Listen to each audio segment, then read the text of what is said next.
प्रदेश में ज्वेलर्स के साथ बढ़ रही लूटपाट की घटनाओं को लेकर आज India Bullion and jeweller association का डेलीगेशन गृह मंत्री अनिल विज से मिलने अंबाला कैंट उनके निवास स्थान पहुंचा, जहां डेलीगेशन ने हाल ही में रोहतक में ज्वेलरी की शॉप पर हुई डकैती का मामला भी गृह मंत्री के सामने रखा।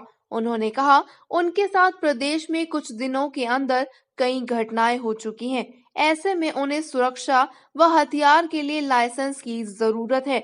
लूटपाट करने वाले आरोपियों को जल्द पकड़ उनसे सारा लूट का माल रिकवर किया जाए। इस मामले में गृह मंत्री अनिल विज ने स्ट्रीट क्राइम को आरोपियों को जल्द पकड़कर कार्यवाही करने के आदेश दिए और ज्वेलरों को आर्म लाइसेंस जारी करने की बात भी कही। जो सराफा एसोसिएशन के ट्रेडर्स हैं, उनके आर्म्स लाइसेंस जो बने हुए हैं वो हरियाणा लेवल के हैं, क्योंकि हमारा बिजनेस जो जीएसटी के लिए इंटर स्टेट का बिजनेस हो गया है, उसके लिए हमें इंटर स्टेट के लिए ऑल इंडिया लेवल का लाइसेंस हमें चाहिए, जिसकी अभी हमें डीसी ने सैंक्शन नहीं मिली और विविध साहब से हमने रिक्वेस्ट करी है। उन्होंने सशर्त हमारी ये जो रिक्वेस्ट है वो स्वीकार कर ली है और कहते हैं आप अपनी फाइल लगाएं और आपका बन जाएगा। क्या नाम है इसके लिए? मैं सुनील जैन, अम्बाड़ा सिटी से jewellers Munilal, director Ambada, India Bullion and Jewellers IBJA का डायरेक्टर अम्बाड़ा हूँ। India Bullion and Jewellers Association, जो कि हमारे सराफा व्यापार की सबसे पुरानी संस्था है सिंस 1919, और उसकी तरफ से हम लोग आज गृह मंत्री जी से मुलाकात की है। आप देखिए कि पिछले 1-1.5 साल के अंदर हरियाणा के अंदर लूट, डकैती, चोरी, हत्या के प्रयासों की जो वारदातें हैं वो निरंतर बढ़ती चली जा रही हैं। अभी पिछले पूरे 15 दिन के अंदर आप देखिए कि निरंतर, पहले आपके ये हमारे साथ बड़ौदा के भी बंदे हैं, आपके गोहाना के जो कल परसों कांड हुआ जिनको सब कुछ लूट के चले गए हैं, उसके अलावा रोहतक के अंदर गोली मार के गए हैं और उनका सोना और चांदी लूट के गए हैं।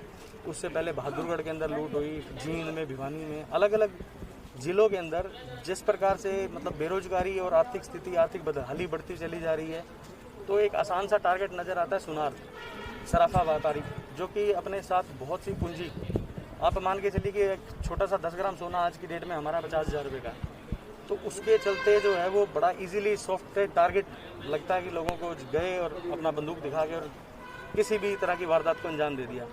तो हम लोग आज मंत्री जी से मिले हैं कि जो पिछले 1-1.5 साल के अंदर जितनी भी घटनाएं, इक्का दुक्का घटनाओं को छोड़ के जो अनट्रेस्ड हैं, उनको सभी को एक तो सॉर्ट आउट किया जाए और उनकी रिकवरी, जितना भी माल उनका गया हुआ है व्यापारियों का, वो सारा उनको वापस दिलवाया जाए। उसके अलावा सुरक्षा दृष्टि से जहाँ जहाँ सराफा कारोबारी हैं, सराफा के व्यापारी हैं, या जहाँ पे कारीगरी का काम बनता है, वहाँ पे हम लोगों ने आज मांग की है कि वहाँ पे आप लोग पुलिस की गश्त और पीसीआर बस निरंतर जिस प्रकार से है वो थोड़ी सी ज़्यादा बढ़ाएं वहाँ पे, ताकि सुरक्षा की दृष्टि से उसको मजबूत किया जा सके। और उसके अलावा हम लोगों ने आज मांग की है कि जो सराफा कारोबारी हैं उनको आर्म्स लाइसेंस देने में किसी भी प्रकार की सरकार की तरफ से कोताही ना बरती जाए। अब अभी एक सिस्टम ऐसा चला हुआ है कि बिना अप्रोच के लाइसेंस नहीं बनता। एक व्यापारी प्रतिष्ठित व्यापारी ऑफिस के धक्के खा के कार्यालयों के छत वापस अपने घर जाके बैठ जाता है, मगर उसको हथियार का लाइसेंस नहीं मिलता। और जबकि आप ये देखिए चोर उचक्के अपनी जेब के अंदर हथियार लेके घूम रहे हैं। तो हम लोग कहते हैं कि अगर आप लोग हमारे साथ हर समय खड़े नहीं हो सकते, पुलिस नहीं खड़ी कर सकते, एटलीस्ट हमें अपनी जान माल की सुरक्षा के लिए हथियार तो उपलब्ध कराइए। तो इसी संदर्भ में आज हम लोगों ने मुलाकात की है। हम लोग मंत्री जी ने जो आश्वासन दिए उससे आश्वस्त हैं कि वो लोग जल्दी ही एक बयान जारी करेंगे, जिसके अंदर पूरे आपके जो डीजीपी हरियाणा हैं मनोज यादव जी और एडीजीपी क्राइम हैं जो नवदीप सिंह विर्क जी, उनसे बात करके ज्वेलर्स के लिए अपनी जो है उनकी सुरक्षा भी बढ़ाएंगे और उनको हथियार भी देंगे। सीसीटीवी की बात कही, सीसीटीवी की बात बोली है वो कल हम लोग अपनी पूरी संस्था की जो हमारे व्हाट्सएप ग्रुप हैं या सोशल मीडिया में जिस तरीके से हम लोग आपस में कनेक्टेड हैं, हम लोग आपस में एक सर्कुलेट जारी करेंगे वहाँ के स्थानीय एसपी और जो अधिकारी हैं उनके साथ मिलके कि जितने भी वहाँ पे जो व्यापारी हैं वो अपने दुकानों के बाहर भी और अंदर भी सीसीटीवी कैमराज जो अच्छी क्वालिटी के हों वो लगवाएं, क्योंकि इसमें भला जो है वो उन्हीं का है। जो सुरक्षा की दृष्टि से अगर पुलिस का आप देखिए कि जितना भी केसेस होते हैं उसके अंदर सिर्फ ट्रेस आउट पुलिस तभी कर सकती है जिस समय उनकी फोटोज आ जाती है। तो ये काम हम लोग करवाएंगे। और इसके साथ अनिल विज से मिलने के बाद India Bullion and Jewellers association का डेलीगेशन संतुष्ट नजर आया। अनिल विज ने कहा, स्टेट क्राइम को लिख दिया गया है कि जल्द लूट करने वालों को पकड़ा जाए और इनका सामान रिकवर किया जाए। प्रदेश में ज्वेलर्स को हथियार रखने के लिए लाइसेंस दिए जाएंगे और सुरक्षा के प्रबंध किए जाएंगे।